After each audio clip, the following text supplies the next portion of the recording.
Alright, good afternoon everybody. It's your boy Akeen and welcome to today's second blog. Here to give you another scouting report for a particular player headed towards the 2014 NFL Draft. To this video, I need to talk about quarterback Teddy Bridgewater for the Louisville Cardinals. Now let me give you a quick little bio about this particular player. He's coming out of Northwestern High School and from the state of Florida, and he was the quarterback who succeeded former Miami quarterback Jacory Harris for that particular position. He was a number 2 quarterback coming out of high school, and he was an U.S. Army All-American. Now, headed into Louisville, he definitely broke a lot of school records, especially in his freshman year, with well over 2,100 passing yards, 2,129 yards to be exact, and 14 touchdowns, earning him the Rookie of the Year of the Big East Conference back in 2011. Then in 2012, he even had a better season at quarterback, where he was actually named Offensive Player of the Year of the Big East, leading this Louisville Cardinal team to a big Sugar Bowl victory over a good Florida Gator team. And this past season, he led the Cardinal to a 12-1 record, missing the BCS bowl game, and they just barely missing going undefeated when they lost to UCF in the middle of the season, and that's why they did not make it to a BCS bowl game. But still a spectacular year, and actually throughout his career, he even improved in passing yardage,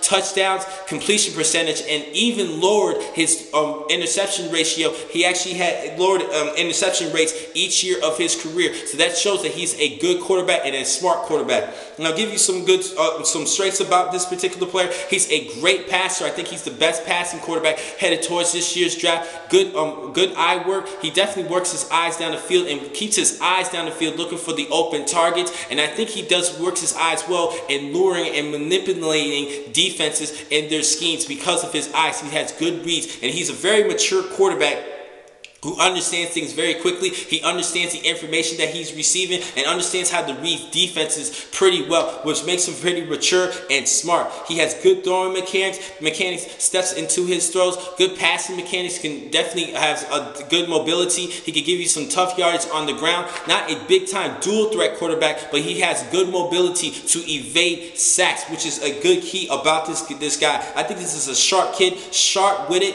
and another thing about his mechanics, about this particular player, he's very tough. He definitely can take a couple hits, had a couple of durability issues, but he could take the hits, and I think because of his performance in his career, as well as his mobility, I think he's a good, tough quarterback. He can definitely move around and even step up to defenses in the National Football League as he did in college football. Now, a couple of weaknesses about him is that sometimes, I mentioned earlier, he sometimes throws his football at a lower point than what you expect him to throw it. He sometimes throws the football from the ear when he needs to be a little bit above the ear when releasing his pass, but he still has good mechanics overall. Now, I mentioned the durability concerns. He has been dealing with a couple of wrist and ankle injuries throughout his stay in Louisville, but he's still a great quarterback. And last but not least, another weakness, like I said, he does have mobility, but he's not a true dual-threat quarterback. So teams should definitely not look at him as a dual-threat, but more as a pro-style passing quarterback, in which he did experience pro-style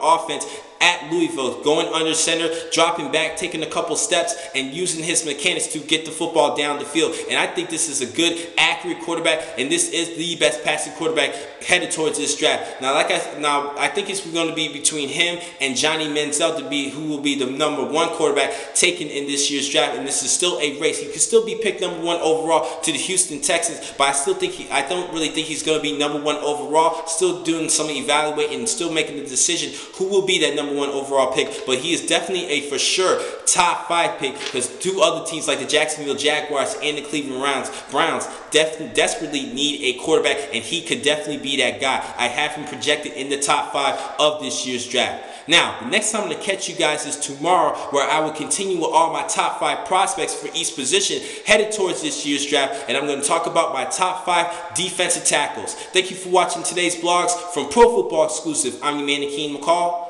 Be easy.